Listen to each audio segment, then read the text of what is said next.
بسم اللہ الرحمن الرحیم۔ لا الہ الا انت سبحانک انی کنت من الظالمین۔ السلام علیکم ڈیئر اسٹوڈنٹس، آج ہم آپ کے حصہ نثر میں سے پہلا سبق جو ہجرت نبوی ہے اس کو پڑھیں گے، اور اس کا خلاصہ میں آپ کے سامنے بیان کروں گی۔ اور جیسا کہ ہم نے حمد میں پڑھا تھا، ہمارے پاس جو ہے وہ جو جتنے بھی اسباق ہیں یا نظمیں ہیں ان کے مصنف جو ہے وہ ان کا تعارف ہمارے پاس پہلے موجود ہے۔ تو سبق جو ہجرت نبوی ہے اس کے مصنف ہیں مولانا شبلی نعمانی۔ 1857 میں وہ ضلع اعظم گڑھ بھارت میں پیدا ہوئے۔ ان کے والد شیخ حبیب اللہ وکیل تھے۔ شبلی نے بھی کچھ دن وکالت کی، پھر علی گڑھ کالج میں فارسی کے استاد مقرر ہو گئے۔ وہاں انہیں سر سید حالی، محسن ملک اور آرنلڈ کی صحبت سے مستفید ہونے کا موقع ملا۔ اب یہ ساری جو آپ نے دیکھا کہ سر سید حالی اور محسن ملک ایسے لوگوں کے ساتھ ان کی جو ہے وہ صحبت رہی، ایسے لوگوں کے ساتھ ان کی جو ہے وہ اٹھنا بیٹھنا تھا، تو ان کی صحبت سے انہیں بہت زیادہ فائدہ حاصل ہوا۔ اور یہی وجہ ہے کہ 1857 کے بعد جب انگریزوں نے قبضہ کر لیا اور مسلمان جو ہے وہ ان کو اپنی جو تعلیم تھی وہ اس میں خطرات محسوس ہوئے کہ ہمیں جو ہماری اسلامی تعلیم ہے، جو ہماری قرآنی تعلیم ہے، وہ شاید انگریز جو ہے وہ ہمیں حاصل نہیں کرنے دیں گے۔ تو اس وقت کچھ مسلمانوں نے جو ہے وہ قدم اٹھایا تھا، کچھ ادارے قائم کیے تھے۔ ان اداروں میں دارالعلوم دیوبند، علی گڑھ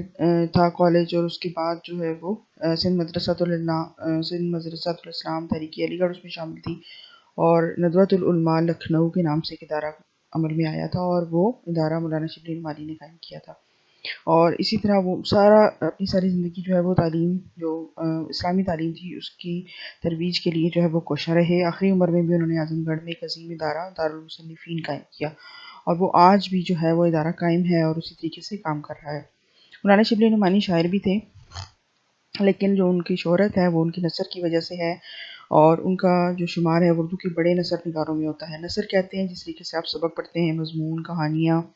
جو اس طریقے سے لکھی بھی اردو ہوتی ہے اس کو نثر کہتے ہیں۔ شبلی نے بہت سے موضوعات پر لکھا ہے، لیکن جو بہت سے انہوں نے تقریباً زندگی کے ہر معاشرے کے ہر جو ہے وہ موضوع کے اوپر قلم اٹھایا ہے، اور ان کے طرز اظہار میں ادبیت کی شان موجود ہے۔ آگے ان کی خصوصیات دی گئی ہیں جو ان کی تحریر میں موجود تھی: جوش بیان، اعجاز و اختصار، روانی و برجستگی، محققانہ انداز، غنائیت اور شعریت میں اسلوب بیان کی نمایاں خصوصیات ہیں۔ اور ان کی جو اہم جو کارنامہ ہے وہ ان کا سب سے بڑا وہ ادبی کارنامہ ان کا انداز بیان، ان کا بیان کرنے کا انداز ہے۔ یہاں پہ ایک ان کی جو خصوصیات ہے اس میں محققانہ انداز کی بات ہوئی ہے۔ محققانہ انداز سے کا مطلب ہوتا ہے تحقیق کرنے والا انداز۔ تو انہوں نے زیادہ تر جب آپ یہ ابھی سیرت النبی بھی پڑھیں گے، سیرت النبی میں سے اخذ کیا گیا ہے جو ایک حصہ ہے سیرت النبی کا جو آپ کے سلیبس میں شامل کیا گیا نصاب میں، وہ ہجرت نبی سے متعلق ہے، یعنی کہ حضور صلی اللہ علیہ وسلم کی زندگی پر انہوں نے جو کہانی لکھی ہے۔ اور اسی طریقے سے ان کی اگر آپ تصانیف کے نام پڑھیں تو شعر العجم، الفاروق، المامون، سیرت النعمان، الغزالی، سوانح مولانا روم، سفر نامہ روم و مصر و شام،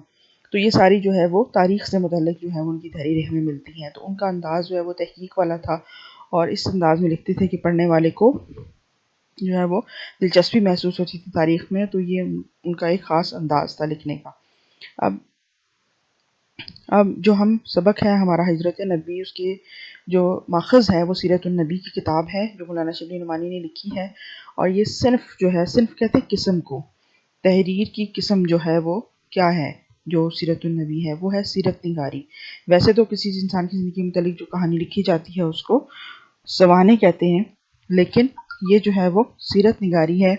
کیونکہ یہ حضور صلی اللہ علیہ وسلم کی زندگی سے متعلق ہے، اس لیے ہم اس کو سیرت نگاری کہتے ہیں، یعنی کہ ان کی زندگی کے واقعات اور ان کی شخصیت کے متعلق جو ان کی عادات تھیں، جو ان کے اخلاق تھے، جو ان کا جس طرح سے انہوں نے اسلام کو پھیلایا، اس سے متعلق ساری کہانی جو ہے وہ اس میں موجود ہے۔ تو اس لیے اس کتاب کا نام سیرت النبی ہے، اور اس میں سے ایک حصہ جو ہمارے شامل کیا گیا نصاب میں وہ ہجرت نبی ہے۔ ہجرت نبی جب حضور صلی اللہ علیہ وسلم نے مدینہ کی طرف ہجرت فرمائی، اور اس کے جو آپ کا یہ سارا حصہ ہے اس میں شامل ہے، اس میں جو مشکل الفاظ کے معنی ہیں وہ سارے میں نے یہاں پر لکھ دیے ہیں، آپ یہاں سے اپنی بک میں بھی لکھ سکتے ہیں، اور اس کے علاوہ جب آپ پڑھیں گے اپنا چیپٹر تو اس کے ساتھ ساتھ آپ جو ہے وہ ये यहाँ पे अंडरलाइन भी हुए हुए हैं, आप उनके मानी जो है वो यहाँ से देखकर लिख सकते हैं। मुख्तसरन मैं इसका खुलासा आपके सामने बयान करूँगी कि हुज़ूर सल्लल्लाहु अलैहि वसल्लम जो है वो जब कुफ़ार उनके दुश्मन हो गए तो उन्होंने जो है वो मदीना की तरफ अल्लाह ताला के हुक्म से रुख करने का फ़ैसला किया। तो इस सिलसिले में जो है जब उन्होंने उससे पहले कुफ़ार जो है वो आपको नऊज़ बिल्लाह कत्ल करने का इरादा रखते थे और उन्होंने आपके मकान को घेरे में ले लिया था। लेकिन हुज़ूर सल्लल्लाहु अलैहि वसल्लम को चूँकि हिजरत का हुक्म हो चुका था तो वो हिजरत की तैयारी कर चुके थे। उससे पहले उन्होंने हज़रत अली को बुलाया और हज़रत अली से कहा कि आप जो है वो आज की रात में मदीने रवाना हो जाऊँगा, मेरे पास कुछ अमानतें मौजूद हैं मक्का वालों की, तो आप जो है वो मेरे बिस्तर पर सो जाएँ ताकि सुबह उठ के जिनकी अमानतें हैं उन तक पहुँचाकर आप भी मदीना की तरफ आ जाइएगा। अब हज़रत अली को भी मालूम हो चुका था कि जो कुफ़ार हैं वो हुज़ूर की जान के दुश्मन हो चुके हैं, लेकिन हज़रत अली के लिए बड़ी फ़ख्र की बात थी कि हुज़ूर सल्लल्लाहु अलैहि वसल्लम ने उन्हें जो है वो अपने बिस्तर पर सोने के लिए मुंतखब किया है। इस पूरी सफ़े में आप लास्ट जुमला जो देख रहे हैं, फ़ातह खैबर के लिए कत्ल का फ़र्श गुल था। फ़ातह खैबर हज़रत अली को कहा जाता है और कत्ल करने की जगह यानी कि जो हुज़ूर सल्लल्लाहु अलैहि वसल्लम का बिस्तर था और फ़र्श गुल से मुराद फूलों का फ़र्श, यानी कि जो खैबर फ़तह करने वाले हज़रत अली थे उनके लिए वो कत्लगाह नहीं, वो एक फूलों का फ़र्श था। तो हज़रत अली ने वहाँ पर जो है वो रात गुजारने का हुज़ूर सल्लल्लाहु अलैहि वसल्लम के बिस्तर पर रात गुजारी। उसके बाद जो है वो कुफ़ार ने आपके घर का मुहासरा किया हुआ था, लेकिन अल्लाह ताला ने उनको बेखबर कर दिया उस वक्त सुबह के वक्त जब आप जो है वो अपने घर से निकले। फिर हुज़ूर सल्लल्लाहु अलैहि वसल्लम ने कहा कि क्योंकि हुज़ूर सल्लल्लाहु अलैहि वसल्लम को अपनी जो पैदाइश की जगह थी यानी कि मक्का मुकर्रमा वो बहुत ज़्यादा अजीज़ था, तो उन्होंने जो है वो काबा की तरफ देखकर फरमाया कि मक्का तो मुझे यहाँ सबसे ज़्यादा दुनिया में सबसे ज़्यादा अजीज़ है, लेकिन तेरे फरज़ांद मुझको रहने नहीं देते। और ये अल्लाह ताला की तरफ से भी एक अल्लाह ताला की तरफ से एक अमली थी कि मदीना में जाके इस्लाम फैलेगा और फिर हुज़ूर सल्लल्लाहु अलैहि वसल्लम वहाँ से जो है वो फ़ातह बनकर जो है वो दोबारा मक्का की तरफ लौटेंगे।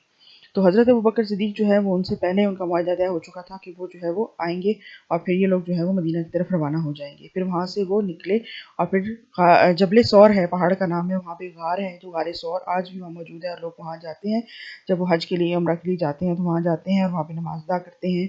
और उस जगह बाइस फ़ख्र महसूस करते हैं वहाँ पे जाते हैं जब तो वहाँ पे जो है वो वहाँ में जाके वो छुप गए क्योंकि उन्हें ख़तरा था कि कुरैश जो है वो हमारे पीछे आएँगे। फिर हज़रत अबू बकर के बेटे थे अब्दुल्ला, वो जो है वो इत्तला करते रहे उनको। वो दिन को जो है वो कुफ़ार के साथ रहते थे, कुरैश के साथ रहते थे और फिर उनके मशवरे सुनते थे कि वो किस तरह से तलाश करने की कोशिश कर रहे हैं और रात को आकर जो है वो इनके पास आकर इनको ख़बरें देते थे। इसी तरीके से जो है वो 3 दिन वहाँ पे गुज़रे और फिर जो उनका खाना था वो हज़रत अबू बकर का गुलाम था, वो बकरियाँ चरा कर लाता और उसका दूध पेश करता। और एक और जगह पे लिखा है कि जो हज़ूर अकरम जो हज़रत अबू बकर सिद्दीक़ की साहबज़ादी थी हज़रत अस्मा, वो खाना पकाकर जो है वो 3 दिन तक उनको वहाँ पे गार में पहुँचाती रहीं। और दूसरी तरफ जब कुरैश जो है वो सुबह जब उन्हें पता चला कि जब वो उनकी आँखें खुली और उन्हें पता चला कि हुज़ूर सल्लल्लाहु अलैहि वसल्लम जो है वो यहाँ से रवाना हो चुके हैं, तो उन्होंने हज़रत अली को थोड़ी देर के लिए पकड़ा और फिर उसके बाद उनको उसमें रखा काबे में हरम में ले गए और वहाँ पे थोड़ी देर उनको कैद रखा और उसके बाद छोड़ दिया क्योंकि उन्होंने हुज़ूर सल्लल्लाहु अलैहि वसल्लम को असल में तलाश करना था। अब वहाँ पे हज़रत अबू बकर जो है वो गार में ये लोग मौजूद थे तो कुरैश वहाँ तक पहुँच गए, लेकिन हुज़ूर सल्लल्लाहु अलैहि वसल्लम ने हज़रत अबू बकर को उस मौके पर जब वो घबराए जो तसल्ली दी कि हमारे साथ अल्लाह है और हम जो है वो किसी सूरत भी उनके हाथ नहीं लगेंगे। और एक और